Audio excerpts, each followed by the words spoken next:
நீங்களோ உங்களை அந்தகாரத்தில் நின்று தம்முடைய ஆச்சரியமான ஒளியினிடத்திற்கு வரவழைத்தவருடைய புண்ணியங்களை அறிவிக்கும்படிக்கு தெரிந்து கொள்ளப்பட்ட சந்ததியாயும் ராஜரீகமான ஆசாரிய கூட்டமாயும் பரிசுத்த ஜாதியாயும் அவருக்கு சொந்த ஜனமுமாயிருக்கிறீர்கள். கரங்களை தட்டி கர்த்தருடைய நாமத்தை மகிமைப்படுத்துவோம். ஹல்லேலூயா. இந்த மாலை வேளையில என்னுடைய பிரசங்கத்தினுடைய தலைப்பு தேவனுடைய சந்ததி. தேவன் இந்த உலகத்தை சிருஷ்டித்து ஆதாம் ஏவாளை அவருடைய சாயலிலே அவருடைய வண்ணமாகவே சிருஷ்டித்து அவர் எப்படி ஆளுகை உள்ளவராய் இருந்தாரோ, அவர் எப்படி சிருஷ்டிப்பின் தன்மை உள்ளவராய் இருந்தாரோ, அதே போல ஆதாமையும் ஏவாளையும் சிருஷ்டித்தார். ஆனால் பாவம் நுழைந்த போது அந்த சிருஷ்டிப்பின் தன்மையை மனிதன் இழந்து போனார். அதனால் ஆண்டவர் மனிதனை கைவிடவில்லை. ஏன்னா அவனை யார் சாயல்ல படைச்சாரு? அவருடைய சாயல்ல படைச்சாரு. எப்பவுமே ஒரு தகப்பன் தன்னுடைய பிள்ளை என்ன தவறு செஞ்சிருந்தாலும் ஒரு நாள் எந்த தகப்பனும் நீ என் பிள்ளையே இல்லைன்னு மறுதளிக்க மாட்டாங்க. அவன் ஊரே உலகமே அவனுக்கு எதிராக இருந்தாலும் அவன் அப்பாக்கு அவன் யாரு? பிள்ளைதான். அதே போல மனுஷனை தேவன் தம்முடைய சாயலிலே படைத்ததனால் அவர்களை நேசித்தார், அவர்கள் மேல் அன்பு கூர்ந்தார், அவர்களுக்கு ஒரு பிராயச்சித்தமும் செய்தார். அந்த பிராயச்சித்தம் செய்து ஆதியாகமம் 3ஆம் அதிகாரம் 17ஆம் வசனத்தில் வாசிக்கிறோம். அவர் சொல்லுகிறார், முதல் வாக்குத்தத்த வசனம் ஆதியாகமம் 3:15 சொல்கிறார், உனக்கும் ஸ்திரீக்கும் உன் வித்துக்கும் பகையை உண்டாக்குவேன், அவர் உன் தலையை நசுக்குவார், நீ அவர் குதிங்காலை நசுக்குவாய் என்றார். அப்போ அந்த இடத்துல ஆண்டவர் தம் தவறு செய்த ஆதாமையோ இல்லை ஏவாளையோ அவர்கள் மேல் குற்றம் சாட்டாமல் இந்த தவறு நடப்பதற்கு காரணமாய் இருந்த அல்ல மூல காரணமாய் இருந்த அந்த சர்ப்பத்தை பார்த்து சொல்லுகிறார், உன் தலையை என் வித்தை ஸ்திரீயின் வித்தை கொண்டு நான் நசுக்குவேன் என்று சொன்னார். முதல் ஆண்டவர் கொடுத்த இந்த ஒரு வாக்குத்தத்தம் ஆதியாகமம் 3:15 கொடுத்த வாக்குத்தத்தத்தை யோவான் 3:16 வாசிக்கிறோம். யோவான் சுவிசேஷம் 3ஆம் அதிகாரம் 16ஆம் வசனத்தில் வாசிப்பீர்கள் என்றால், தேவன் நம்மை இவ்வளவாய் அன்பு கூர்ந்து தேவன் தம்முடைய ஒரே பேரான குமாரனை விசுவாசிக்கிறவனோ அவன் கெட்டு போகாமல் நித்திய ஜீவனை அடையும்படி அவரை தந்தருளி இவ்வளவாய் உலகத்தில் அன்பு கூர்ந்தார். ஆதியாகமம் 3:15 வாக்கு கொடுத்தாரு. யோவான் சுவிசேஷம் 3:16 அந்த வாக்குத்தத்தத்தை நிறைவேற்றினார். அந்த வாக்குத்தத்தத்தை நிறைவேற்றி உங்களையும் என்னையும் அவரை அப்பா பிதாவே என்று கூப்பிடுகிற புத்திர சுவிகாரத்தின் ஆவியை நாம் பெரும்படியாக ரோமர்கள் எழுதின நிருபம் 8ஆம் அதிகாரத்தில் வாசிக்கிறோம். நாம் அந்நியர்களாய் அல்ல, அவரை அப்பா பிதாவே என்று கூப்பிடுகிற புத்திர சுவிகாரத்தின் ஆவியை நம்மளுக்கு உரிமையை நமக்கு தந்திருக்கிறார். அப்போ நம்ம யாருடைய சந்ததியா இருக்கிறோம்? தேவனுடைய சந்ததியா இருக்கிறோம். இந்த உலகத்திலே நீங்க உங்களுடைய குடும்பம் உங்களை வெறுத்திருக்கலாம், அல்லது உங்களுடைய வேலை, அல்லது உங்களுடைய கடந்த வாழ்க்கை, அல்லது உங்களை சுற்றியுள்ள சூழ்நிலைகள் மாறாயிருக்கலாம். ஒன்று சொல்லுகிறேன், எது மாற்றமா இருந்தாலும் நீங்கள் தேவனுடையவர்கள், தேவன் உங்களுடையவர். ஹல்லேலூயா. ஏன் அப்படின்னா நம்ம வாஸ்து 9ஆம் வசனத்துல அவர் நம்மை அந்தகாரத்தில் நின்று ஆச்சரியமான ஒளியினிடத்திற்கு நம்மை அழைத்திருக்கிறார். இந்த ஒளி ஒரு ஆச்சரியமான ஒளி. ஏன் ஆச்சரியமான ஒளி அப்படி தியானித்து பார்ப்பீங்கன்னா, யோசித்து பார்ப்பீங்கன்னா, இந்த ஒளி ரொம்ப ஆச்சரியமான ஒளி. ஏன் அப்படின்னா 2025ஆம் ஆண்டு இந்த ஜூன் மாதம் 13ஆம் தேதி வரைக்கும் இந்த ஒளி இன்னும் பிரகாசித்து கொண்டேதான் இருக்குது. இந்த ஒளியை யாராலையும் அணைக்கவே முடியாது. சில கோயில் எல்லாம் தீபம் கொண்டாடுவாங்க. தீபம் கொஞ்ச நாள் எரியும், அதுக்கப்புறம் எரியாது. ஆனால் தம்முடைய சபையை ஆண்டவர் ஸ்தாபித்து அது நித்திய ஒளியாக இருக்கும்படியாகவே வைத்திருக்கிறார். அவருடைய சபையில் ஸ்தாபிக்கப்பட்ட நாம் அவருடைய அந்த காலத்தில் இருந்த நம்மை அவர் ஒளியின் இடத்திற்கு அழைத்து வந்து நம்மை தம்முடைய தெரிந்து கொள்ளப்பட்ட சந்ததி. பக்கத்துல இருக்கவங்களை பார்த்து சொல்லுங்க, நீங்க தெரிந்து கொள்ளப்பட்டவர்கள். நீங்க எல்லாருமே தெரிந்து கொள்ளப்பட்டவர்கள். யாருனாலும் தெரிந்து கொள்ளப்பட்டவர்கள்னா வானத்தையும் பூமியும் உண்டாக்கின தேவனாலே தெரிந்து கொள்ளப்பட்டவர்கள். ஒருவேளை உங்களை வீட்டுல இருக்கிறவங்க யாரும் உங்களை மதிக்காம இருக்கலாம், இல்ல நினைவில்லாமல் இருக்கலாம். ரொம்ப அதற்கு ஏற்ற உதாரணம் தாவீது. தாவீதை யாருமே கண்டுக்கல. வேத ஆசாரியர்கள் சொல்லுகிறார்கள், தாவீது வந்து தன்னுடைய சகோதரர்களாலே எப்படி யோசேப்பு தன்னுடைய சகோதரர்களாலே வெறுக்கப்பட்டானோ, பகைக்கப்பட்டானோ, அதே போல தாவீதும் தன்னுடைய சகோதரர்களாலே வெறுக்கப்பட்டார். ஆனால் தாவீதுக்கு ஒன்று தெரியும், கர்த்தருடைய அபிஷேகம் என் மேல் இருக்கிறது, கர்த்தருடைய வாக்குத்தத்தம் எனக்கு இருக்கிறது, அதனால எது வந்தாலும் நான் பயப்பட மாட்டேன். அதனாலதான் சொல்லுகிறான், உம்மாலே ஒரு சேனைக்குள் பாய்வேன், உம்மாலே ஒரு மதிலை நான் தாண்டுவேன். இந்த மாலை வேளையில நான் ஒன்று சொல்லுகிறேன் உங்களுக்கு, யார் என்ன சொன்னாலும் கர்த்தருடைய வார்த்தை சொல்லுகிறது, நீங்கள் அந்தகாரத்தில் நின்று வெளிச்சத்திற்கு அழைக்கப்பட்டு தெரிந்து கொள்ளப்பட்ட சந்ததியாக இருக்கிறீர்கள். தேவனுடைய சந்ததின்றது சாதாரண விஷயம் இல்ல. நீங்க ஒரு ராஜா வீட்டுல பிறந்தா எப்படி இருப்பீங்க? இல்ல உங்க அப்பா ஒரு கலெக்டரா இருந்தா எப்படி இருப்பீங்க? ஜாலியா இருப்போம், ஒரு பெருமையா இருக்கும். ரோட்ல போகும்போது காலரை தூக்கி விட்டுட்டு போவோம். ஆனா சொல்றேன், அந்த அப்பா செத்து போனதுக்கு அப்புறம் மரியாதை இருக்காது. ஆனா இந்த உலகத்துல நீங்க கடைசி மூச்சு விடுகிற வரைக்கும் உங்களோடு கூட இருந்து உங்களை மகிமைப்படுத்தி உங்களுக்காக வழக்காடி உங்களுக்காக எல்லாவற்றையும் செய்கிற ஒரு தேவன் உங்களோடு எப்போதுமே கூட இருந்துகிட்டே இருப்பார். நீங்க இங்க வந்து உட்கார்ந்து இருக்கீங்க, நான் இங்க நின்று பிரசங்கம் பண்ணிட்டு இருக்கேன், பாஸ்டர் இருக்காங்க, நம்ம எல்லாருமே இருக்கோம்.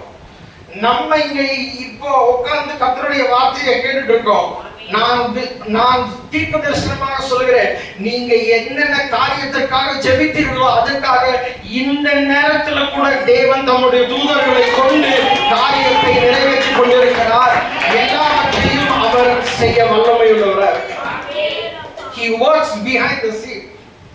ஆண்டவர் என்னைக்குமே ஆண்டவர் எல்லாத்தையுமே நம்ம கண்ணுக்கு முன்னாடி தெரிகிற மாதிரியே செஞ்சுக்கிட்டே இருக்க மாட்டார்.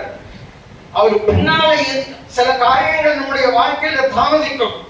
ஏன் அப்படின்ற ஒரு விஷயமே தெரியாது. ஆனால் கடைசியில மட்டும்தான் தெரியும் நம்மளுக்கு, ஓ இந்த ஒரு விஷயத்திற்காக தான் ஆண்டவர் இதை அளவு பண்ணார். இதை அறிஞ்சதுனாலதான் யோபு சொல்லுகிறான், நான் ஜீவனை விட்டாலும் பரவாயில்ல, அவரை நான் தூஷிக்கவே மாட்டேன். ஏன்னா யோபு தன் தேவனோடு உள்ள உறவு பார்த்துக்கிட்டான். அவனுக்கு தெரியும், நான் என்ன ஆனாலும் சரி என் தேவன் என்றும் நல்லவர், அவர் ஒருவரே மாறாதவர். அப்போ 4வது வசனத்துல பார்க்கிறோம், ஜீவனுள்ள கல்லாகிய அவரிடத்தில் சேர்ந்தவர்களாக நீங்கள்.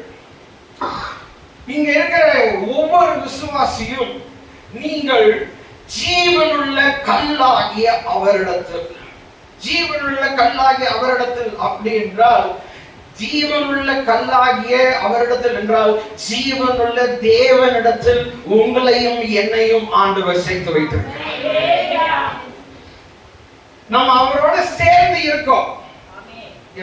என்னுடைய வார்த்தையை நல்லா கவனிங்க. நாம ஜீவனுள்ள கல்லாகிய அவர்களிடத்தில் சேர்ந்து இருக்கோம். சேர்ந்து இருக்கோன்றதுனால அந்த கல்லா நம்ம மாறிட முடியுமா? சேர்ந்து இருக்கிறோம்ன்றதுனால அந்த கல்லினுடைய தன்மை எல்லாம் நம்மிடம் இருக்குமா? சேர்ந்து இருக்கிறோம் அப்படின்றதுனால அந்த கல்லுக்கு என்னெல்லாம் பவர் இருக்கோ, இல்ல அந்த கல்லு எவ்வளவு வேல்யூபிளா இருக்கோ அந்த கல்லுக்கு கொள்ள நம்ம மாறிட முடியுமா? சேர்ந்து இருக்கிறோம் அப்படின்றதுனால முடியாது. நம்ம என்ன பண்ண வேண்டும் என்றால் 5வது வசனம் சொல்லுகிறது, ஜீவனுள்ள கற்களை போல ஆவிக்கேற்ற மாளிகையாகவும் இயேசு கிறிஸ்து மூலமாய் தேவனுக்கு பிரியமான ஆவிக்கேற்ற பலிகளை செலுத்தும்படி பரிசுத்த ஆசாரிய கூட்டமாகவும் கட்டப்பட்டு வருகிறீர்கள். நீங்க கற்களா சேர்க்கப்பட்டிருக்கிறீங்க. சபையில் இருக்கிற ஒவ்வொரு விசுவாசிகளையும் உங்கள் ஒவ்வொருவரையும் பார்த்து சொல்கிறேன், நீங்கள் கற்களாய் தேவனுடைய மாளிகையிலே சேர்க்கப்பட்டு நீங்கள் கட்டப்பட்டு வருகிறீர்கள். இதை புரிஞ்சு கொள்வதற்கு அப்போ நீங்க எப்போ பரிபூரணம் அடைய முடியும், அல்லது எப்பொழுது நீங்கள் அந்த கல்லை போல ஆக முடியும், இல்ல கல்லாக இருக்கணும், இல்ல நான் எப்படி எந்த கல் அன்னைக்கு நான் வந்திருக்கிறதோ அந்த கல்லே அடைக்கலம், அந்த கல்லே உயர்ந்த உன்னதமானவன் மலையில் இருக்கிறவன் சர்வ வல்லவருடைய நிழலில் தங்குவான் என்று சொன்ன அந்த கல். தானியேல் புத்தகத்துல வாசித்தீங்கன்னா நேபுகாத் நேச்சார் ஒரு தரிசனத்தை காண்கிறான். ஒரு பெரிய சிலை, அது பல ராஜ்யங்களை குறிக்கின்றது. தலை ஒரு ராஜ்யத்தை குறிக்கிறது, கைகள் ஒரு ராஜ்யத்தை குறிக்கிறது, மார்பகம் ஒரு ராஜ்யத்தை குறிக்கின்றது, கால்கள் ஒரு ராஜ்யத்தை குறிக்கின்றது, பாதங்கள் ஒரு ராஜ்யத்தை குறிக்கின்றது. ஆனா இந்த ஒரு பெரிய சிலை அப்படி பல ராஜ்யங்கள் பல அதிகாரங்களை உடைய குறிக்கிற இந்த ஒரு சிலைய கையால் பெயர்க்கப்படாத ஒரு கல்லே உடைத்து போட்டது. நான் விசுவாசிக்கிறேன், பெந்தேகோஸ்தே என்னும் நாளிலே இயேசு கிறிஸ்துவானவருடைய வாக்குத்தத்தத்தின்படி பிதாவின் வாக்குத்தத்தம் எப்படி நிறைவேறப்பட்டதோ அன்று முதல் இன்று வரைக்கும் தேவனுடைய வருகை மட்டும் அந்த கல் பெருகிக் கொண்டே இருக்கின்றது. ஒரு நாள் இந்த கல் எல்லாவற்றையும் தகர்த்து போட்டு இது எல்லாவற்றுக்கும் மேலாக இருக்கும். ஏன் அப்படின்னா, ஆண்டவர் உங்களையும் என்னையும் படைத்தது இந்த பூமியை ஆளுகை செய்ய.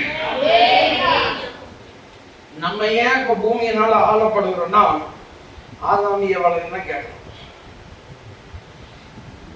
ஆதாமியவாளையும் கேட்டா யாரும் சொல்லுவாங்க? பிசாச சொல்லுவாங்க. ஆனா இது எல்லாத்தையுமே ஆண்டவர் அனுமதிச்சிருக்கிறாரு. இது எல்லாமே இழந்து போனது அல்ல. நான் ஒரு நாள் அந்த ஆதியாகமம் 1ஆம் அதிகாரம் 2ஆம் அதிகாரம் 3ஆம் அதிகாரத்தை வாசித்துக் கொண்டிருக்கும் போது, அதே தோட்டத்துல ஜீவ விருட்சத்தின் கனியே இருக்கு, நன்மை தீமை அறியக்கூடிய கனியே இருக்கு. ஆனா ஜீவ விருட்சத்தின் கனியை அவங்க அதை பிசாசு காட்டல. ஏன் அப்படின்னா அவங்களுக்கு தெரியும் இவங்க ஆண்டவரோட இருக்காங்க, இது அவங்களுக்கு தேவை கிடையாது. ஆனா இவங்களுக்கு என்ன தேவை? நன்மையும் தீமையையும் அறிகிற அறிவு, அல்லது இவர்களும் தேவர்களை போல ஆனாதான் ஆண்டவருக்கும் இவங்களுக்கும் பிரச்சனை வரும். உங்களுடைய சபையிலையும் சொல்றேன், நீங்க ஆண்டவருக்கு கீழ்ப்படிந்து போதகர்களுக்கு அடங்கி இருந்து நீங்கள் ஊழியம் செய்யும் போது உங்களுக்கும் போதகர்களுக்கும் ஒரு உரசலை உண்டு பண்ணுகிறதுக்கு சில சத்துருக்கள் சில சர்ப்பங்கள்லாம் எழும்பி வரும். அந்த சர்ப்பத்தினுடைய சத்தத்தை கேட்காதீங்க. அந்த சர்ப்பத்தினுடைய சத்தத்தை கேட்க கூடாதுன்னா இந்த வேதத்துல நீங்கள் நினைச்சிருங்கள் என்றால் அது நல்லாவே தெரியும். ஏன்னா கர்த்தருடைய கையில் பலத்த கைக்குள் அடங்கி இருக்கணும். தேவனால் நியமிக்கப்பட்ட ஒரு அபிஷேகம் பண்ணப்பட்டு இந்த ஸ்தலத்திலே இந்த இடத்திலே கடந்த 15 ஆண்டுகளுக்கு மேலாக ஊழியம் செய்கிற இந்த ஊழியர்களுடைய கரத்தில் கீழே அடங்கி இருந்து தேவன் அவர்களுக்கு கொடுத்த தரிசனத்தையும் இந்த சபைக்கு கொடுத்த தரிசனத்தையும் நிறைவேற்ற ஒன்றாய் சேர்ந்து செயல்படும் போது ஆண்டவர் பெரிய காரியங்களை செய்ய முடியும். அப்போ நன்மை தீமை அறிகிற கனிய புசிக்க வச்சுட்டான். ஆனால் அதனால ஆண்டவர் சொல்றாரு, ஆதியாகமம் 3ஆம் அதிகாரம் கடைசி வசனத்தை நீங்க வீட்டுல போய் வாசித்து பாருங்க. ஆண்டவர் சொல்றாரு, இப்ப இவங்களுக்கு கண்ணு தெரிஞ்சிருச்சு, கண்ணு திறந்துருச்சு, நன்மை தீமை என்ன என்று அறிந்தவர்கள் ஜீவ விருட்சத்தை எடுத்து பறிச்சு சாப்பிடுவாங்கன்னு சொல்லிட்டு அவர்களை துரத்துறாரு. ஆனால் கிருபையினாலே உங்களுக்கும் எனக்கும் அந்த ஜீவ விருட்சமாகிய கிறிஸ்து இயேசுவே கொல்கதா மலையிலே நமக்காக அந்த சிலுவையிலே அவர் சாபமாகி அவர் அந்த ஜீவ விருட்சமானார். எந்த மரத்தை தொடக்கூடாதுன்னு துரத்தினாரோ அதே மரத்தில் அவர் தம்முடைய ஜீவனை கொடுத்தார். உங்களுடைய கிறிஸ்துவ வாழ்க்கையில உங்களுக்கு ரொம்ப ரொம்ப விலையேற பெற்ற ஒரு காரியம் இந்த உலகத்துலனா உங்களுக்கும் தேவனுக்கும் உள்ள உறவு. தேவனுடைய சன்னிதானத்தில் இருந்து சொல்கிறேன், உங்களோடு என்னோடும் மரண பரியந்தம் வருகிறது ஒரே ஒரு காரியம், கர்த்தருடைய வார்த்தை மட்டுமே, வேற எதுவுமே கிடையாது. இத சும்மா சொல்லல, அனுபவிச்சு சொல்றேன். 2010ஆம் ஆண்டு எதிர்பாராத விதமாக எங்க தகப்பனை இழந்தோம். அதற்கப்புறமா 2017ஆம் ஆண்டு எதிர்பாராத விதமாக என்னுடைய தாயை இழந்தோம். எனக்குள்ள இருந்த ஒரு கேள்வி, ஒரு குமுறல், ஒரு வேதனை, ஏன் ஆண்டவரே என் லைஃப ஒரு செட்டில் பண்ண வச்சுட்டு எனக்கு ஒரு லைஃப ஒரு துணையை ஏற்படுத்தி விட்டுட்டு அவங்க எடுத்துக்கலாமே. அப்போ ஒரு நாள் அதிகாலையில ஜெபம் பண்ணும்போது ஆண்டவர் சொன்னார், சரி உனக்கு ஒரு லைஃப் பார்ட்னர் கொடுத்துட்டா அந்த லைஃப் பார்ட்னர் கடைசி வரைக்கும் இருப்பாங்கன்னு நினைக்கிறியா? அந்த லைஃப் பார்ட்னர் கடைசி வரைக்கும் இருப்பாங்கன்னு நினைக்கிறியா? 2010ல இருந்து 2017 வரைக்கும் உங்க அம்மாவோட யார் இருந்தா? அப்பதான் உணர்ந்து கடைசி வரை நம்மோடு வருகிறவர் அவர் ஒருவர் மாத்திரமே.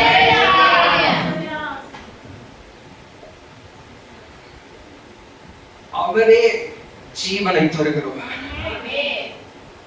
நான் விசுவாசிக்கிறேன், இந்த ஸ்தலத்திலே இந்த சபையை ஸ்தாபித்த ஆண்டவர் இவ்வளவு வருஷங்களாய் எத்தனையோ போராட்டங்களின் மத்தியிலும், எத்தனையோ பிசாசின் சூனியங்களின் மத்தியிலும், தடைகளின் மத்தியிலும், போராட்டங்களின் மத்தியிலும் இந்த சபையை இம்மட்டும் நடத்தி வந்த ஆண்டவர் இனியும் நடத்த வல்லமை உள்ளவர்.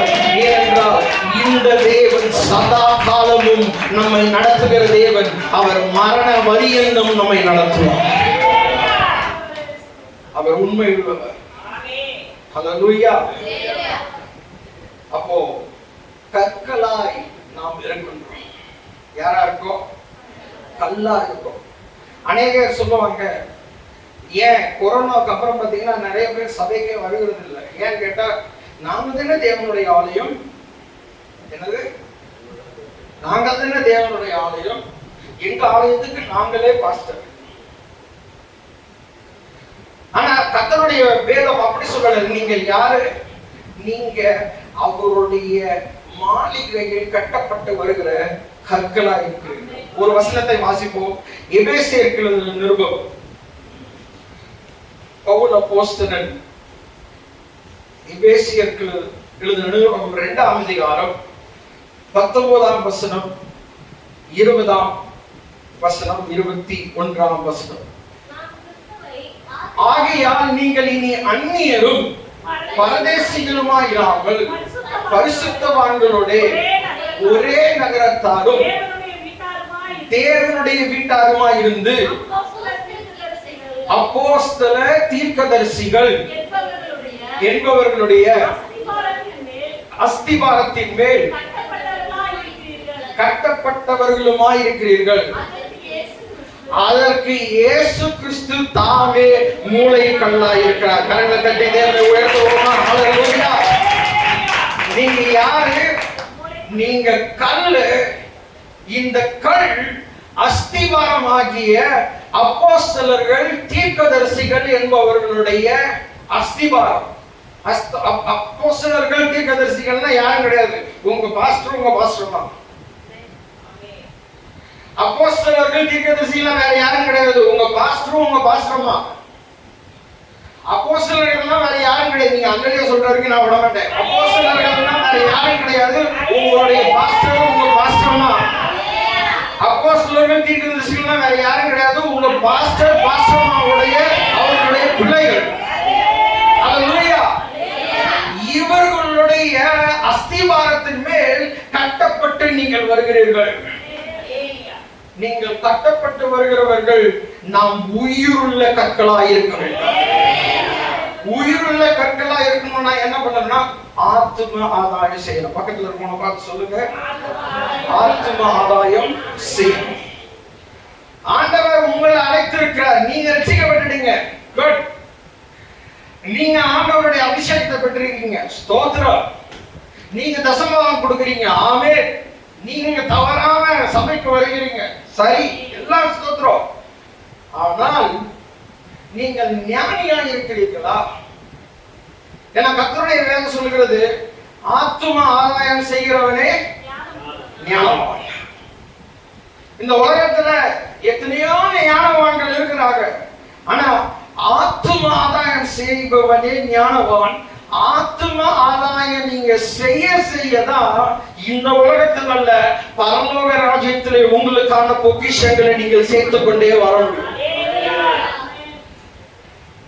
நீங்க இங்க வேலை செய்யற ஸ்தலத்துல என்ன ஓவர் டைம் பார்த்தாலும், அது பார்த்தாலும், இது பார்த்தாலும், என்ன பார்த்தாலும் எதுவும் உங்களோட கடைசி வரைக்கும் வரப்போவதில்லை.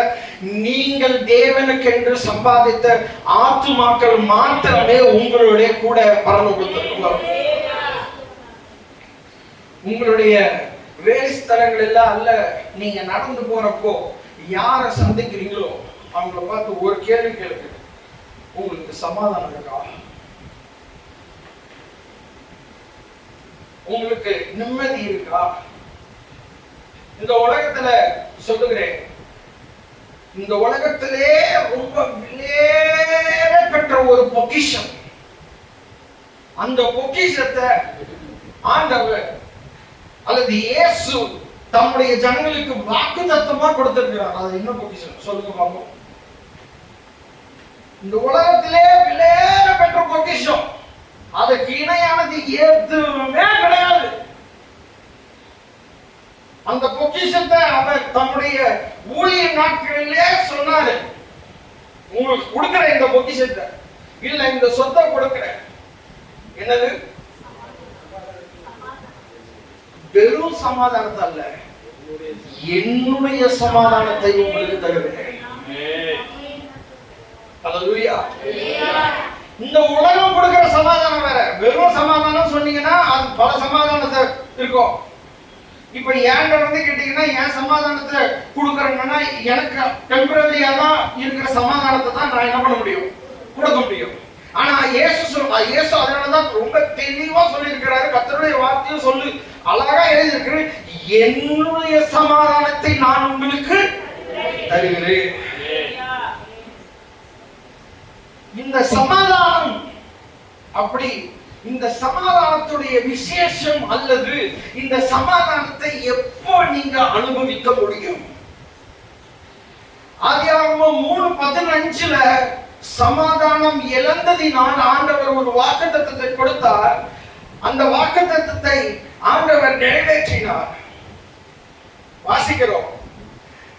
அதே போல எதற்காக, என்ன சமாதானம் என்றால் உங்களுக்கும் பிதாவுக்கும் உள்ள உறவிலே ஒரு சமாதானத்தை, அல்லது உங்களுக்கும் உங்கள் உள்ளத்தில் இருக்கிற ஒரு வாஞ்சைக்கும் அல்ல ஒரு தாகத்துக்கும் உள்ள ஒரு சமாதானம்.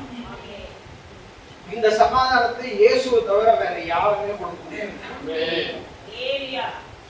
அல்ல, இன்னும் சொல்ல போனா அந்த சமாதானத்தை பரிசுத்த ஆவியானவர் தவிர வேற யாருமே கொடுக்க முடியாது. அந்த சமாதானத்தை இந்த உலகத்துல வேற யாராலையும் பெற முடியாது. அந்த சமாதானம் இருந்தா 3 வேளை கஞ்சி கொடுத்தா கூட சந்தோஷமா இருக்கும். ஆனா அந்த சமாதானத்தை அநேக விசுவாசிங்க கூட, ஏன் அநேக ஊழியர்கள் கூட அந்த சமாதானத்தை அவங்களால ருசி பார்க்க முடியல, அல்ல என்ஜாய் பண்ண முடியல. ஏன்? என்ன காரணம்? ஏன்னா அவர் கொடுத்திருக்கிறார் ஒரு வாக்குத்தத்தத்தை. ஆண்டவர் கொடுத்திருக்கிறார், எனவே என் சமாதானத்தை உங்களுக்கு தருகிறேன். அந்த வசனத்தை வாசிப்போமா? யோவான் சுவிசேஷம் 16ஆம் அதிகாரம் விசுவாசிக்க. யோவான் 16ஆம் அதிகாரம்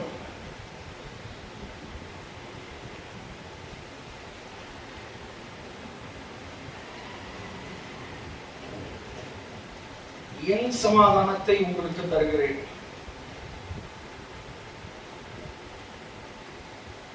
அந்த யோவான் எழுதின சுவிசேஷம் 16ஆம் அதிகாரம் 33ஆம் வசனத்தில் இப்படி சொல்லி இருக்கிறது, என்னிடத்தில் உங்களுக்கு சமாதானம் உண்டாயிருக்கும் பொருட்டு இவைகளை உங்களுக்கு சொன்னேன்.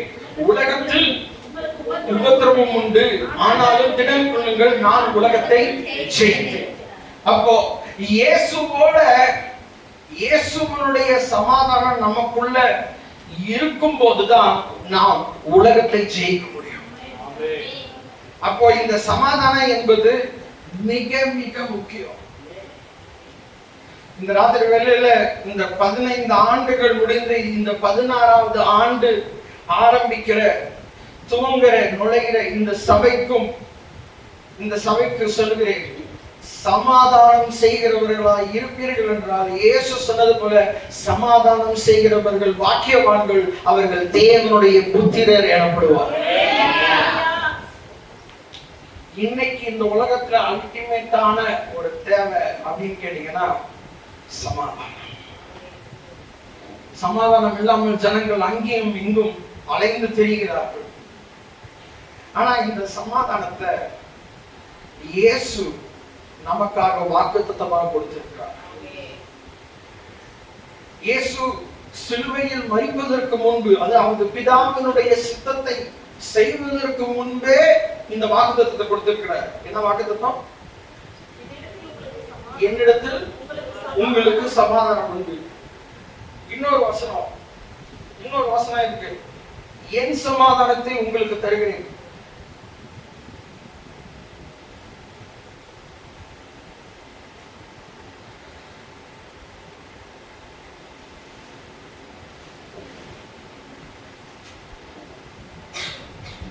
மார்க்கு சுவிசேஷமா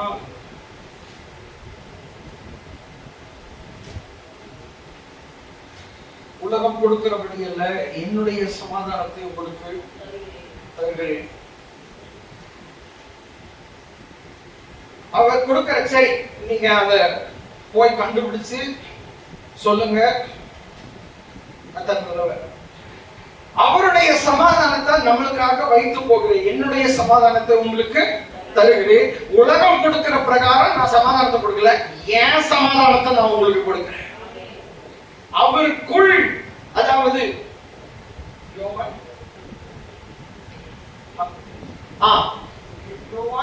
14ஆம் அதிகாரம் 27ஆம் வசனம். யோவான் 14ஆம் அதிகாரம் 27ஆம் வசனம்.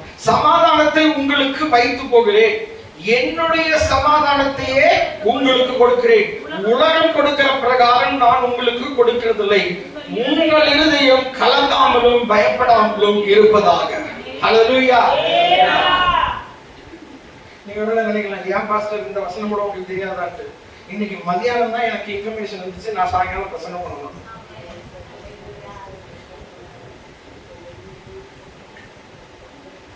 யோவான்ல இந்த வசனம் அழகா சொல்றது என்னது? என்னுடைய சமாதானத்தை உங்களுக்கு வைத்துட்டு போறேன்.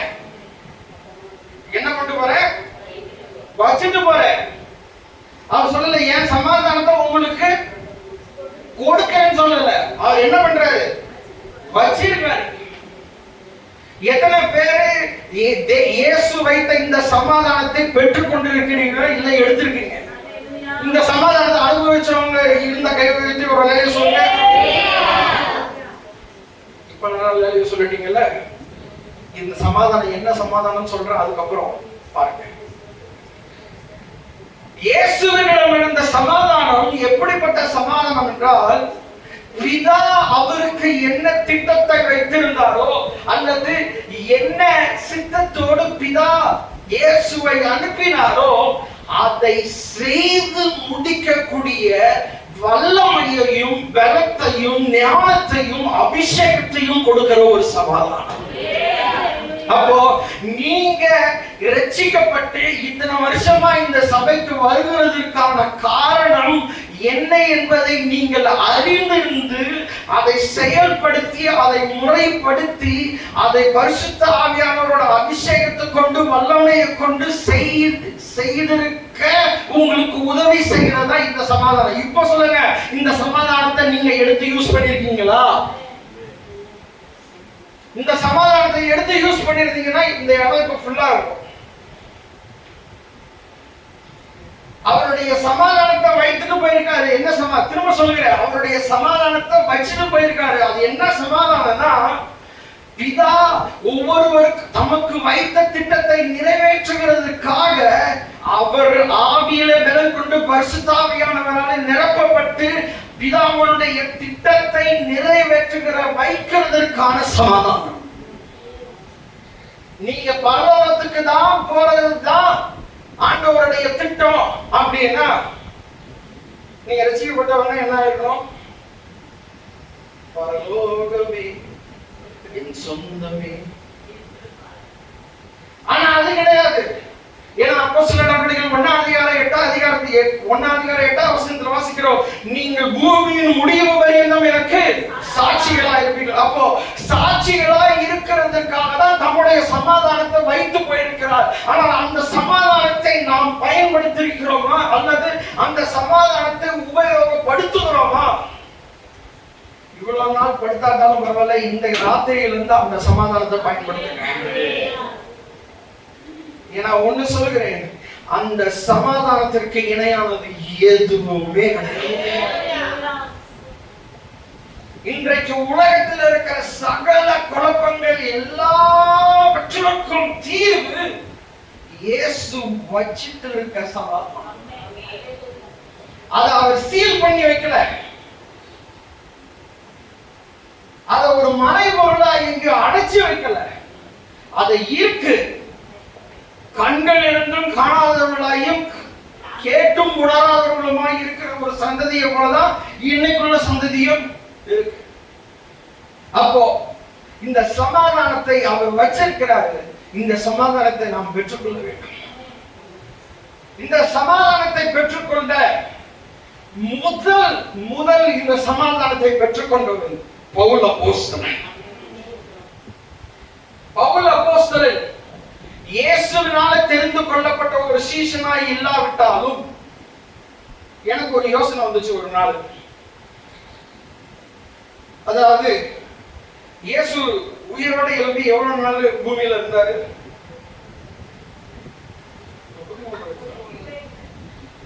இயேசு மரித்து உயிர்த்தெழுந்து எவ்வளவு நாள் பூமியில இருந்தாரு? 40 நாள். சரி, அந்த 40 நாள்ல யூதாஸ் காரியத்துக்கு பதிலா இன்னொருத்தனை அப்பாயிண்ட் பண்ணணும்னா அப்பாயிண்ட் பண்ணிருப்பாரா? இல்லையா? பண்ணிருப்பாரு. ஆனா அவர் பண்ணாரா? பண்ணல. ஆனா இப்போ இவங்க எல்லாரும் மேல் வீட்டாளர்களை கூடி இருக்கும் போது எந்திரிக்கிறார் சீஃப் பாஸ்டர் பேதுரு. எழுப்பி சொல்றாரு, முதலாவதாக நம்முடைய எண்ணிக்கையிலே ஒரு குறைபாடு இருக்கு. ஒரு சடங்காச்சாரம் என்ன, அவங்க 12 பேர் இருந்தாங்களா, இப்ப திரும்ப 12 பேர் இருக்கணுமா? கண்டிப்பா. அதுதான் அவங்களுடைய முதல் அஜெண்டா. அப்போ அவங்க எல்லாரும் சீட்டு குலுக்கி போடுறாங்க. யாருடைய பேர் வருது? மத்தேயாசனுடைய பேர் வருது. அந்த ஒரு இடத்துல மட்டும் தான் அவன் பேர் வந்துச்சு, வேற இடத்துக்கு வேற எங்கேயுமே வரல. ஏன்னா நான் விசுவாசிக்கிறேன், யூதாஸுக்கு பதிலா இயேசு தெரிந்து வைத்திருந்த நபர் பவுல்.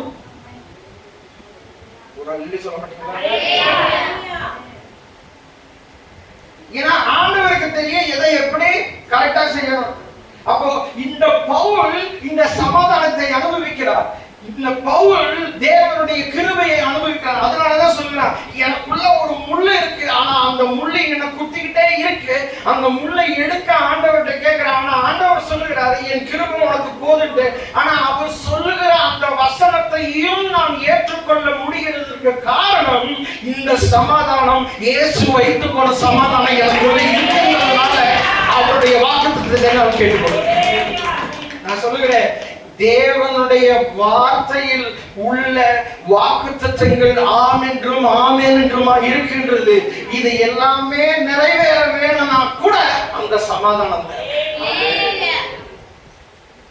உங்களுக்கு இன்னும் புரியுற மாதிரி ஈஸியா சொல்றேன். அந்த சமாதானம் இருந்ததினால் தான் நீங்களும் நானும் ரட்சிக்கும்படியாக பிதாவே இவர்களுக்கு மன்னியும் என்று இயேசு தம்முடைய வேதனையின் மத்தியிலும் சொன்னார். அந்த ஒரு சமாதானம் எப்படிப்பட்ட நிலைமையில் இருந்தாலும் தேவன் கொடுத்த அந்த ஒரு வார்த்தையை இயேசு பேசாம போயிருந்தா உங்க நிலைமை என்ன இருக்கும்? நம்முடைய வேதனைகளின் மத்தியிலும் இயேசு சொல்லுகிறார். மார்க் 16ஆம் அதிகாரம் 15ஆம் வசனம் வாசிக்கிறேன். உலகம் முழுவதும் போயிட்டு சாட்சிகளை சொல்லுங்க, நீங்க பிரசங்கிங்க. மத்தேயு சுவிசேஷ கடைசி அதிகாரத்தில் வாசிக்கிறோம், நான் உங்களுக்கு அதிகாரம் கொடுக்கிறேன், நீங்கள் உலகம் எங்கும் போய் சர்வ சிருஷ்டிக்கும் நான் என்னெல்லாம் உங்களுக்கு போதிச்சாலும் அது எல்லாத்தையும் அவர்களுக்கு போதித்து அவர்களுக்கு பிதா குமாரன் பரிசுத்தாவியின் நாமத்தினாலும் கொடுங்க. இதை எல்லாவற்றையும் ஆண்டவர் அவர்களுக்கு சொல்லுகிறார். ஒரு கட்டளையாவே கொண்டு போயிட்டாரு. ஆனாலும் இன்னைக்கு நீங்களும் நானும் அதை செய்கிறோமா? இந்த 15ஆம் ஆண்டு நிறைவு, இந்த 15 ஆண்டு முடிந்து 16வது ஆண்டுக்குள்ள நுழைகிற இந்த சபையினுடைய விசுவாசிகளுக்கு முன்பாக நான் வைக்கிற ஒரே ஒரு கேள்வி, இயேசுவினுடைய கட்டளையை ரட்சிக்கப்பட்ட நாள்ல இருந்து இன்னைக்கு வரைக்கும் எத்தனை முறை நிறைவேற்றீங்க? அவர் கொடுத்த பிரதான கட்டளையை எத்தனை முறை நிறைவேற்றிருக்கீங்க? உங்களுடைய வாழ்க்கையில கஷ்டங்கள் இருக்கலாம், கவலைகள் இருக்கலாம், கண்ணீர்கள் இருக்கலாம், எல்லாமே இருக்கலாம். ஆனா எல்லாவற்றையும் மத்தியிலும் அவருடைய சுவிசேஷத்தை அறிவிக்கவே, அவருக்கு சாட்சியா இருக்கவே உங்களுக்கு எனக்கு ஜீவனை கொடுத்து வச்சிருக்கிறார். உங்களுக்கும் எனக்கும் பரலோகத்தில் அந்த நித்திய வீட்டில் ஆசீர்வாதம் இருக்கும்படியாகவே, பொக்கிஷம் இருக்கும்படியாகவே ஜீவனை கொடுத்து வைத்திருக்கிறார். இன்னைக்கு வரைக்கும் கூட நீங்க ஆத்துமாலயம் செய்யட்டாரோ, இன்னைக்கு வரைக்கும் கூட பாரப்பட்டு இந்த மடுகரையில இருக்கிற ஜனங்களுக்காக நீங்கள் கண்ணீர் விட்டு தேவனுடைய பாதத்தில் அளவிட்டாலும் இன்னையில இருந்து ஆரம்பிங்க. ஆண்டவர்கிட்ட கேளுங்க, ஆண்டவரே இந்த இடத்துல இருக்கிற ஜனங்களை தாரும். ஏன்னா நம்முடைய யுத்தம் மாம்சத்தோடும் ரத்தத்தோடும் அல்ல. அப்போ இந்த சமாதானத்தை நாம் பெற்றுக்கொள்ள வேண்டும். இந்த சமாதானம் பெற்றுக்கொள்ளுகிற ஃபார்முலா ரொம்ப ஈஸி. இந்த சமாதானத்தை பெற்றுக்கொள்ளுகிறதுக்கு ஃபார்முலா ரொம்ப ஈஸி. உங்களுடைய வாழ்க்கையில தீர்க்க தரிசனமாக சொல்கிறேன், இந்த சமாதானத்தை பெற்றுக்கொள்கிறதுக்கு நீங்கள் முயற்சி எடுக்கும் போது சத்துரு உங்களுடைய வாழ்க்கையிலேயே எந்த இடத்துலயும் தலை தூக்கவே முடியாது. ஏன்னா கர்த்தருடைய வார்த்தை அதை சொல்லுது. நான் என்னுடைய சொந்த வார்த்தை சொல்ல, கர்த்தருடைய வார்த்தை சொல்லுகிறது. அந்த சமாதானத்தை பெறுவதற்கு முதலாவது பரிசுத்த ஆவியினால் நிரப்பப்படும்.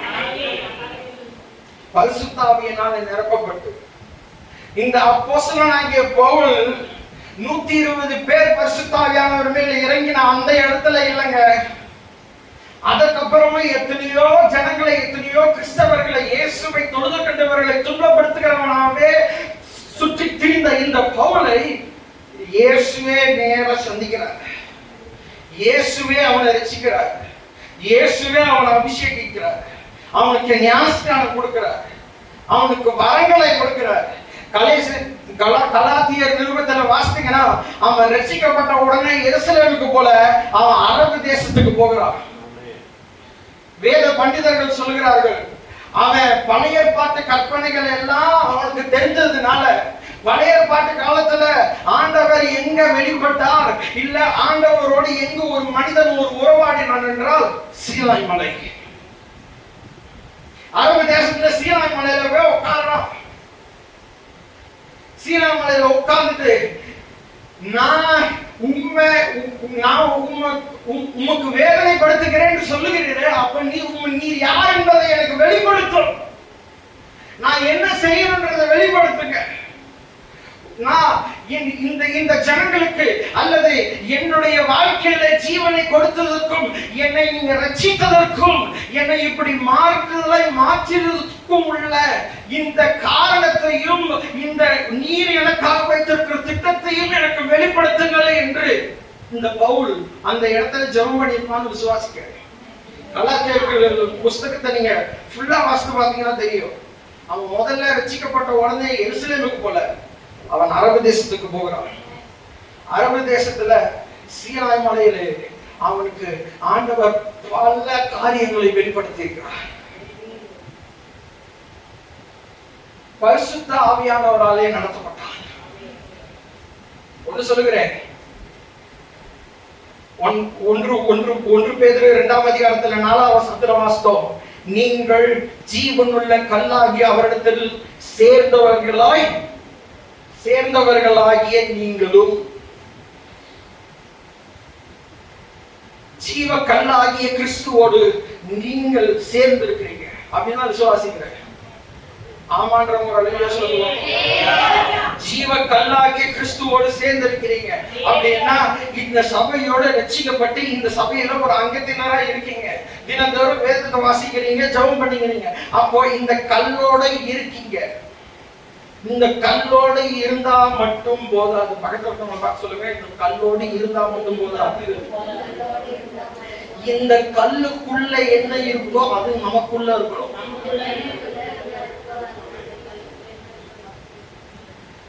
இந்த கல்லுக்குள்ள என்ன இருக்கோ அது நமக்குள்ள இருந்தாதான் நாம் இந்த கல்லாய் மாற முடியும். பேதுரு 3 வருஷம் இயேசுவோடு இருந்தான். 3 வருஷம் இயேசுவோடு அந்த கல்லோட தான் இருந்தான். யாரு? கிறிஸ்துவாகிய அவர்தான் மூளைக்கல். அவர்தான் மூளைக்கல். கிறிஸ்துவே மூளைக்கல். அவரோட இந்த கல்லோடையே தான் கூட இருந்தான். 12 பேரும் அவரோட கூடயே தான் இருந்தாங்க. ஆனா என்ன ஆகுது? அவர் சிலுவையில அறையப்பட்டு உயிர் தெழுந்துட்டாரு. நான் அப்படி தெரிஞ்சதுக்கு அப்புறமே என்ன பண்றாங்க? இவங்களுக்கு சரி சோழி முடிஞ்சிச்சு, என்ன பண்ணுவோம்? திரும்ப மீன் பிடிக்க போவோம்.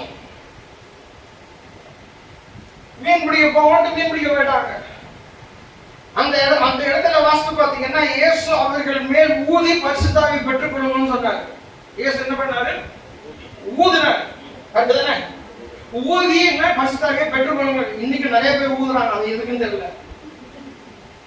ஊதி பரிசுத்தாவியை பெற்றுக் கொள்ளுங்கன்றார். அந்த பரிசுத்தாவியை பெற்றுக்கொண்டதுக்கு அப்புறமும் நீங்க இத்தனை வருஷம் இந்த சபைக்கு வந்து பாஸ்டர் உங்களுக்கு பிரசங்கம் பண்ணி உபாசனை நடத்தி பரிசுத்தாவியை பெற்றுக்கொள்ளுங்கள் சொல்லியிருந்தாலும் நீங்க அந்த பரிசுத்தாவியை பெற்றுக்கொள்ளலாம். ஆனா இன்னும் இந்த உலகத்தின் பிரகாரமாகவே தான் உங்க மைண்ட் செட் ஏன் இருந்துட்டு இருக்குன்றத ரகசியத்தை சொல்கிறேன்.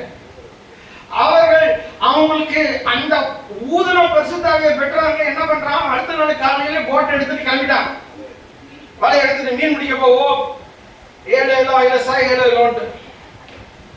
கிளம்பி போன இடத்துல திரும்ப அதே போல வர ஆண்டவர். அது கர்த்தர்னு கூட அவனுக்கு பேருக்கு தெரியல. யாருக்கு? ஊதி பரிசுத்தாவி பெற்றவனுக்கு. அநேக நேரத்துல சில விசுவாசிகள் தாங்கள் விசுவாசிகள் என்பதை மறந்து போகிறார்கள். ஆனால் இதே பேதுருவானவன் அப்போஸ்தலர் நடவடிக்கைகள் 1ஆம் அதிகாரத்துல 4ஆவது வசனத்துல இருந்து 8ஆவது வசனத்துல வீட்டுல போய் வாசிங்க, சீக்கிரமா முடிக்கிறேன். 4வது வசனத்திலிருந்து 8வது அதிகாரத்துல வசனம் வரைக்கும் வாசிக்கும் போது இயேசு சொல்கிறார், நீங்கள் எருசலேமிலே தரித்திருந்து பிதாவின் வாக்குத்தத்தம் நிறைவேறும் வரை நீங்கள் அதற்காக காத்திருங்கள்.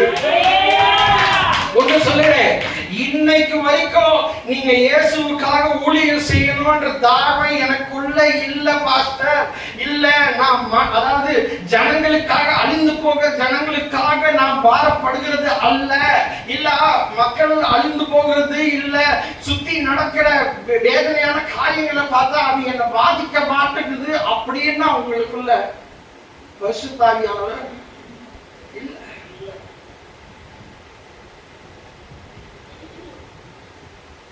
ஏன்னா உங்களுக்குள்ள அந்த பரிசுத்த ஆவியானவர் இருந்தாருன்னா நைட்டு 2 மணிக்கு எழுப்பி உங்களை ஜெபம் சொல்லுங்க.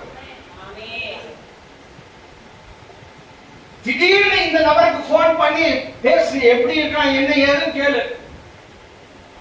நீங்க பண்ணுவீங்க, சாகிறதுக்கு கிடந்தேன்னு சொல்லிட்டு ஒப்பாரி வச்சு 3 மணி நேரம் பேச அவனோட பிரச்சனை இல்லாம கூட சொல்லுவான். இந்த அனுபவம் எல்லாம் எப்போ வரும்னா பரிசுத்த ஆவியானவர் உங்களுக்குள்ள இருக்கும்போது. அன்று முதல் என்னைக்கு பிதாவினுடைய வாக்குத்தத்தத்தை பெற்றுக்கொள்ள கட்டளைக்கு கீழ்ப்படிந்து பேதுருவும் மற்ற அப்போஸ்தலர்களும் மேலறையிலே கூடியிருந்தார்களோ அப்ப அவங்க காத்து இருந்து பிரயாசப்பட்டு பெந்தேகோஸ்தே என்னும் நாளிலே அவர்கள் கூடி ஒன்றாய் ஆராதித்து ஜெபித்துக் கொண்டிருக்கும் போது பலமாய் இறங்கின பரிசுத்த ஆவியானவர் அவர்களுக்குள்ளே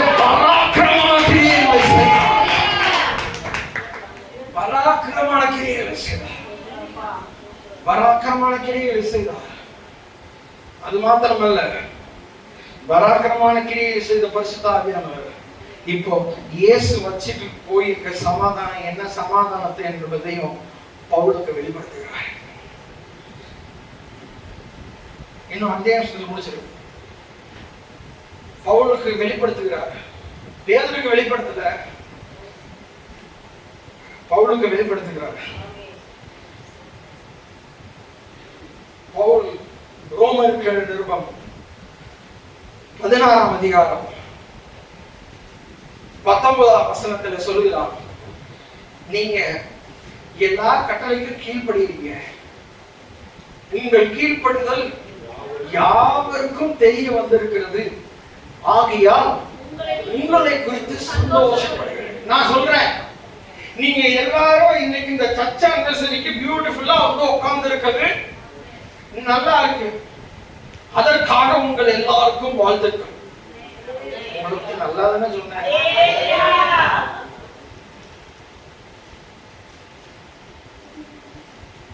ஆகையால் உங்களை குறித்து நான் சந்தோஷப்படுகிறேன். வெள்ளிக்கிழமை ஆனாலும் கூட்டம் 6 மணி 6:30 நாளும் 7:15 முன்னாடியும் வந்தவர்களுக்காய் ஸ்தோத்திரிக்கிறேன். உங்கள் கீழ்ப்படிதல் யாவருக்கும் தெரிய வந்திருக்கு, ஆகையால உங்களை குறித்து சந்தோஷப்படுகிறேன். ஆனாலும் பக்கத்துல உங்களை பார்த்து சொல்லுங்க, ஆனாலும். இந்த ஆனாலும்ன்றதுதான் ரொம்ப பயங்கரமான இங்கிலீஷ்ல. பட் ஆனாலும் 15 வருடம் இந்த இந்த இந்த ஸ்தலத்திற்கு வந்து இந்த ஸ்தலத்திலே தேவனுடைய வார்த்தையையும் அபிஷேகத்தையும் பெற்றுக்கொண்ட நன்மையை பெற்றுக்கொண்ட நீங்கள் யாவரும், ஆனாலும் நீங்கள் நன்மைக்கு ஞானிகளும் தீமைக்கு பேதைகளுமாய் இருக்கும் வேண்டும் என்று விரும்புகின்றேன். ஏன் நன்மைக்கு ஞானியும் தீமைக்கு பேதையாக இருக்கணும்? பவுல் ரோமர்கள் குறித்து சொல்றான், பலியை பார்க்கிலும் கீழ்ப்படிதலே மேன்மையானது. பழைய ஏற்பாட்டுல கரெக்டா, பலியை பார்க்கிலும் கீழ்ப்படிதலே மேன்மையானது. புதிய ஏற்பாட்டுல இவங்க எல்லாரும் கீழ்ப்படுத்திட்டாங்க. அதனாலதான் சொல்றான், உங்களுடைய கீழ்ப்படிதல் யாருக்கும் தெரிய வந்திருக்கு, அதனால உங்களை குறித்து ரொம்ப சந்தோஷமா இருக்கு. ஆனால் நீங்கள் ஒரு தியாகம் செய்ய வேண்டும், நீங்கள் ஒரு பலியிட வேண்டும். என்ன பலினா, நன்மைக்கு மட்டும் ஞானியா இருக்க தெரிஞ்சுக்கோங்க. நன்மைக்கு மட்டும் ஞானியா இருக்க தெரிந்து கொள்ள வேண்டும் என்றால் பரிசுத்த ஆவியானவர் உங்களுக்குள்ள இருந்தா மட்டும்தான் நன்மை என்ன என்பதை அவர் உணர்த்துவார். அதுக்கு ஆதாரமான வசனம் அப்போஸ்தலர் நடபடிகள் 10ஆம் அதிகாரம் 38வது வசனம். வாசிப்போமா? அப்போஸ்தலர் நடபடிகள் 10ஆம் அதிகாரம் 38வது வசனம்.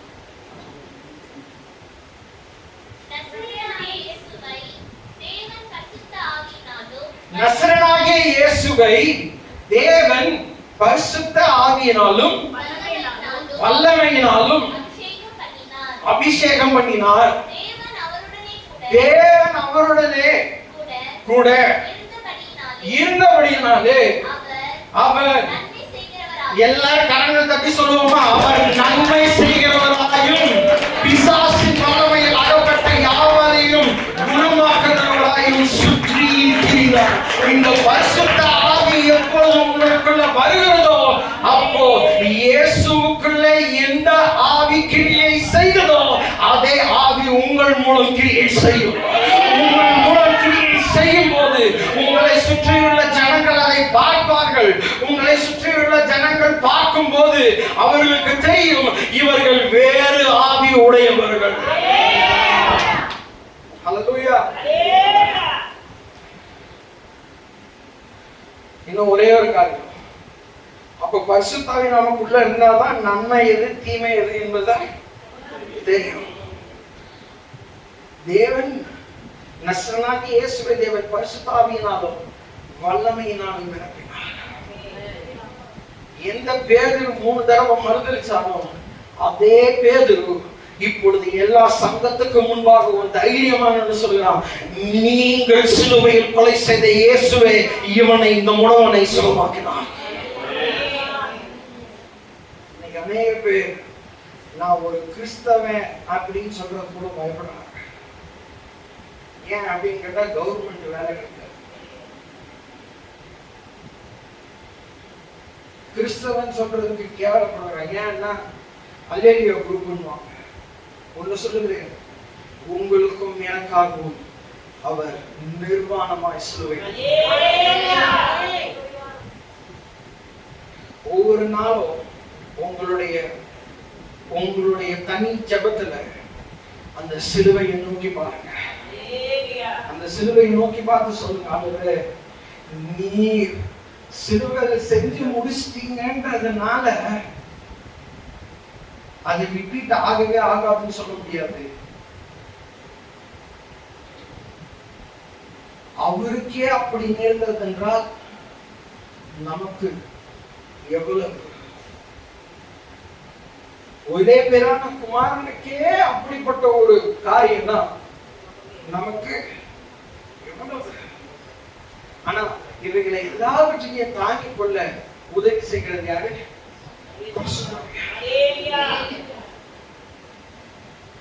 இந்த பரிசுத்த ஆவியானவர் வரும்போது அவர் செய்கின்ற மிக மிக பிரதானமான காரியம் அதே ரோமன் நிறுவம் 16ஆம் அதிகாரம் 20வது வசனத்தை வாசிப்போம். சமாதானத்தின் தேவன் சீக்கிரமாய் சாத்தானை உங்கள் கால்களின் கீழே நசுக்கி போடுவார். கால்களை தட்டி தேவனுடைய நாமத்தை உயர்த்துவார்.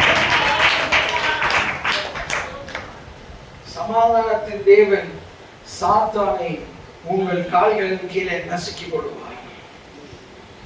சீக்கிரமா என்னுடைய மெசேஜ் சம்மரைஸ் பண்ணி சொல்றேன், நல்லா கவனிச்சுக்கோங்க. ஆதியாகமம் 3:15 சொல்லுகிறார், என் வித்துக்கும் உன் வித்துக்கும் பகையை உண்டாக்குவேன், அவன் உன் தலையை நசுக்குவார், நீ அவன் குதிங்காலை நசுக்குவாய். இன்னைக்கும் பிசாசு தேவனுடைய ராஜ்யத்தை நசுக்கிட்டு இருக்கான். ஆனா சொல்லுகிறேன், சிலுவையிலே தேவன் அவனை நிர்மூலமாக்கி போட்டார். அவனை நிர்மூலமாக்கி போட்டு அவனுடைய சதிகள் அவனுக்கு பலனே இல்லாம போயிடுச்சு. அதனாலதான் இப்போ அவருடைய சபையாகிய இந்த சபைகள்ல இருக்கிற ஒரு கல்லையும் அவன் டார்கெட் பண்ணி ஒரு விசுவாசியும் டார்கெட் பண்ணி வஞ்சிக்க பார்த்து கொண்டே இருக்கிறான். ஆனால் நாம் எல்லாம் ஒரே மாளிகையாக கட்டப்படுகிறோம் என்ற எண்ணத்தோடு நல்ல கல்லாய் அதாவது வீடு கட்டுகிற நம்முடைய எஜமானுக்கு ஏற்ற கல்லாய் காணப்படுவோமானால் அவர் நம்மை நல்கற்களாய் கெடுத்து கட்டி அவருடைய ராஜ்யத்திலே நம்மை உயர்த்துவார். இயேசு சிலுவையில பிசாசை நசுக்கிறார். விசுவாசிக்கிறீங்களா? இயேசு பிசாசு சிலுவையில நசுக்கிறார். இயேசு பிசாசு சிலுவையில நசுக்கின அந்த காரியம் உங்களுடைய வாழ்க்கையில நிறைவேறும் என்றால், நிறைவேறும் போதுதான் சமாதானத்தின் தேவன் வைத்து போன சமாதானத்தை நீங்கள் பெற்றுக்கொள்ள முடியும்.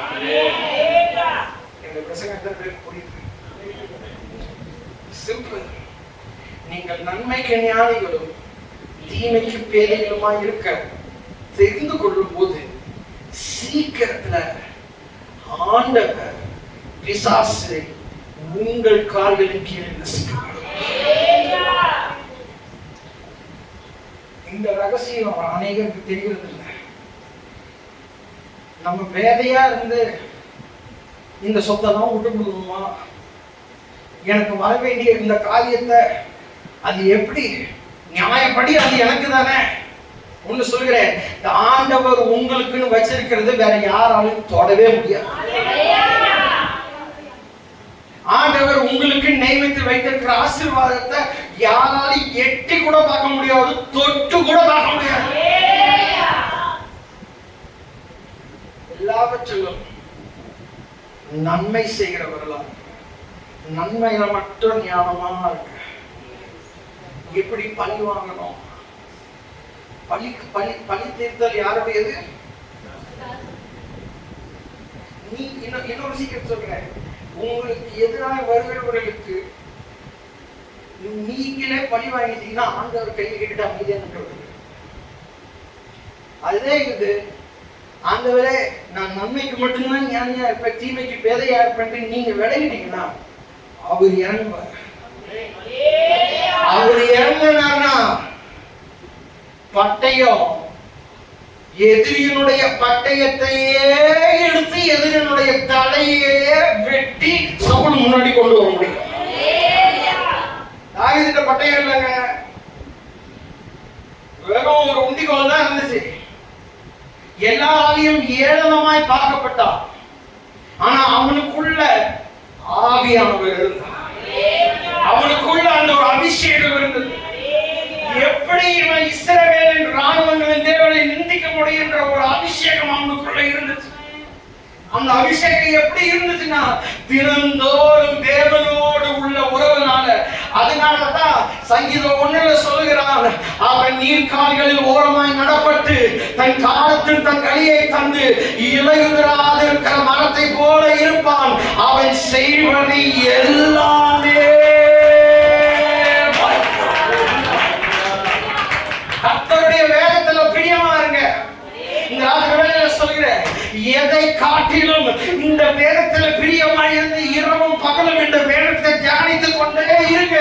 உங்களுடைய வாழ்க்கையில ஆசீர்வாதத்தை ஆண்டவர் கட்டளையிட்டுக் கொண்டே இருப்பார். ஏன் அப்படின்னா நல்ல கனி கொடாத மரம் எல்லாம் வெட்டுண்டு அக்கினியில போடப்படும். நம்ம நினைக்கிறோம் நல்ல கனி கொடாத மரம் எல்லாம் வெட்டுண்டு அக்கினியில போடப்படுது, ஏதோ நியாய தீர்ப்புல தான் நடக்குது. அப்படி இல்லை.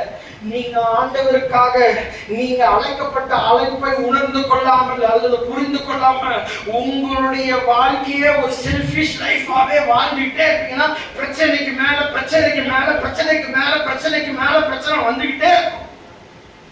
அதே இது இனி நான் அல்ல கிறிஸ்துவே என்னை வாழ்கின்றார் என்று அவருக்காக வாழ ஆரம்பிச்சிருங்க.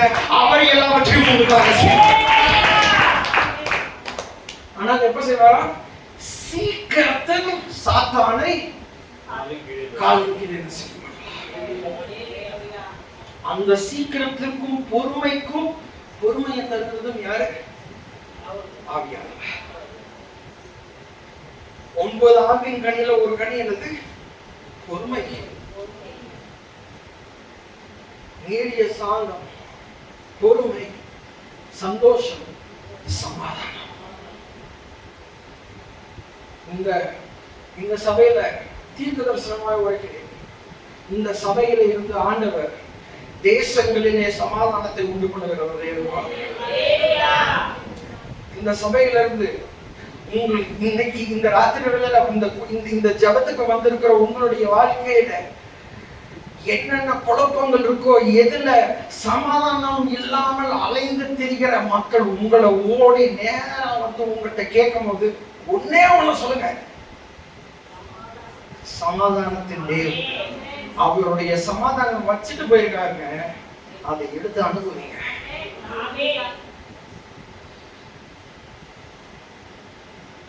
அந்த சமாதானம் இன்னைக்கும் இந்த பிரசங்கத்தை கேட்டுட்டு அந்த சமாதானத்துக்காக பிரயாசப்படாமலும் அல்லது நன்மைக்கு ஞானியாகவும் தீமைக்கு பேதையாகவும் இல்லாமலும் உங்களுடைய வாழ்க்கையை நீங்க வாழலாம். அந்த சமாதானம் அப்படியே தான் இருக்கும். ஆனா ஒண்ணு சொல்கிறேன், நியாய தீர்ப்பு என்ற நாள்ல திரும்பி பார்க்கிறப்போ நீங்க வேதனைப்படுவீங்க. ஆண்டவர் நம்மளுக்கு வச்சிருந்தாரு, இந்த சமாதானத்தை இழந்துட்டோமே. ஏன்னா பூமியும் அது நிறைவும் உங்களுடைய தேவைகள் எல்லாவற்றையும் சந்திக்க அவருக்கு ஜன பொழுது அவரால் செய்ய முடியாத காரியம் ஒன்றுமே. அந்த காலத்திலிருந்து ஆச்சரியமான ஒளிக்கு உங்களை அழைத்து பரிசுத்த சந்ததியால் அவர் உங்களை நியமித்திருக்கிறார். இந்த சபைக்கு வாக்குத்தத்த வசனமாய் சொல்லுகிறேன். எல்லாரும் எழுந்து நிற்போம். எழுந்து உங்கள் வேதாகமத்தை திருப்பிக் கொண்டு 1 பேதுரு 2ஆம் அதிகாரம் உங்க முழு பலத்தோடு இந்த வசனத்தை வாசித்து ஜெபிப்போம். 1 பேதுரு 2ஆம் அதிகாரம் 9ஆம் வசனத்தை, நீங்களோ உங்களை அந்த காலத்தில் நின்று தம்முடைய ஆச்சரியமான ஒளியிடத்திற்கு வரவழைத்தவருடைய புண்ணியங்களை அறிவிக்கும்படி தெரிந்து கொள்ளப்பட்ட சந்ததியாயும் ராஜரிக ஆசாரிய கூட்டமாயும் பரிசுத்த ஜாதியாயும் அவருக்கு சொந்த ஜனமாயும் இருக்கிறேன். நீங்கள் தெரிந்து கொள்ளப்பட்டது, நீங்கள் ரட்சிக்கப்பட்டது, உங்களை புண்ணியத்துக்கு அழைத்தவருடைய புண்ணியங்களை அறிவிக்க. இதை அறிவிக்கிறதுக்கு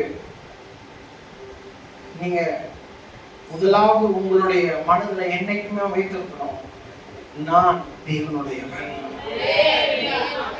நான் ஆசாரிய கூட்டத்தை சேர்ந்தவன், நான் பரிசுத்த ஜாதி, எல்லாவற்றுக்கும் மேலாக நான் என்னுடையவன் அல்ல, நான் கிறிஸ்துவனுடையவன். எல்லா கண்களும் முடிச்சு ஜெபிப்போமா?